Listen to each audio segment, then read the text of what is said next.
Welcome back to Reconstitution Insights. Today we'll be covering Retatrutide. And a side note, this video is not made with AI. This is Matthew Ferrari talking in real time. I want to make that clear that this channel and all my channels are going to be genuine, no AI when talking or having characters. So let's get straight into this. What is Retatrutide? Well, Retatrutide is a next generation triple receptor agonist peptide. So it activates three key receptors, the GLP-1, the GIP, and the glucagon receptor. And together they create a powerful weight management and metabolic health support, which is why it's being studied for obesity, type 2 diabetes, and metabolic health. So how does Retatrutide actually work? Well, it works on three receptors. The GLP-1 receptor, which helps reduce appetite, slows how fast food leaves the stomach, as well as improves glucose control and promotes feeling of fullness. And it works on the GIP receptor, which helps enhance insulin sensitivity, helps further support appetite and energy balance. And lastly, it works on the glucagon receptor, which helps increase energy through help heating up the body, and as well helps the body burn more calories even at rest. So together, all three of them suppress hunger, optimize blood sugar levels, boost fat metabolism, and creates a comprehensive approach to weight loss and metabolic improvement. So now let's go into dosing and cycling.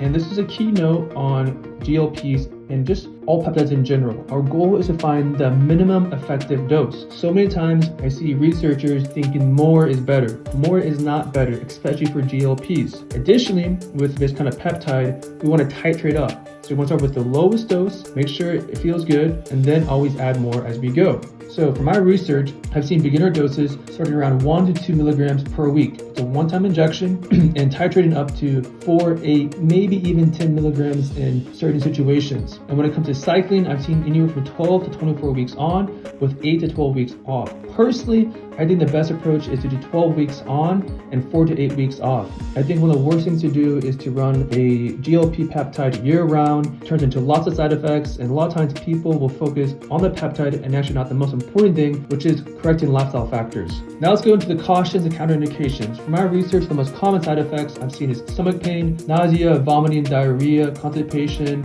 and decreased appetite. And side note, almost all these can be greatly reduced just with proper dosing, cycling, and lifestyle factors. Then going into contraindications, for my research, any individual with a history or active history of thyroid cancer, pancreatitis, or stomach disorders. So now let's break down into Reconstitution, starting off with a 5 milligram bottle. I did my best to find the most popular vials on the market. So with a 5 milligram vial, we're gonna add in 1 milliliter of bacteriostatic water. And once mixed well, here are the three most common doses. We have a 1 milligram, which would be 20 units or 0.2 ml or 5 doses per bottle. Then we have 2 milligrams, which would be 40 units or 0.40 ml, giving about 2.5 doses per bottle. Then we have 3 milligrams, which would be 60 units on the syringe, or 0.60 ml, giving about 1.7 doses per bottle. And then for some more options, 500 micrograms would be 10 units, 1.5 milligram would be 30 units, 2.5 milligram would be 50 units, 3.5 milligram would be 70 units, 4 milligram would be 80 units, 4.5 milligram would be 90 units, and 5 milligram would be 100 units.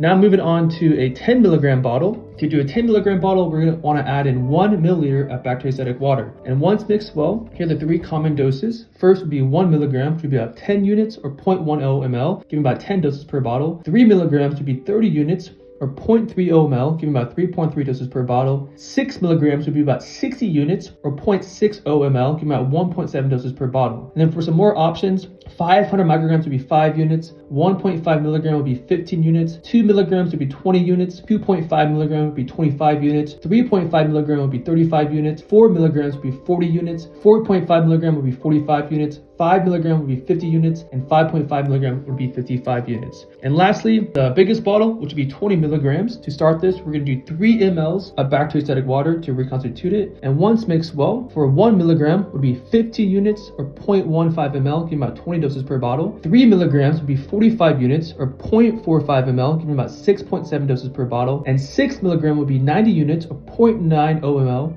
about 3.3 doses per bottle. And then for some more options, 500 micrograms would be 8 units, 1.5 milligram would be 23 units, 2 milligram would be 30 units, 2.5 milligram would be 38 units, 3.5 milligrams would be 53 units, 4 milligram would be 60 units, 4.5 milligram would be 68 units, 5 milligram would be 75 units, 5.5 milligram would be 83 units. Well, anyways, that covers my quick video over Retatrutide. If you want more, you see all my protocols, my biohacking, and more, then check out Peptide Academy. It's in a group dedicated to biohacking peptides and just living the best life possible. So check the link there, join the group. I'll be in there answering questions. But anyways, thank you for watching. Please like and subscribe and share this video with anyone you think that might get help from this video. Have a nice day and stick around for future videos.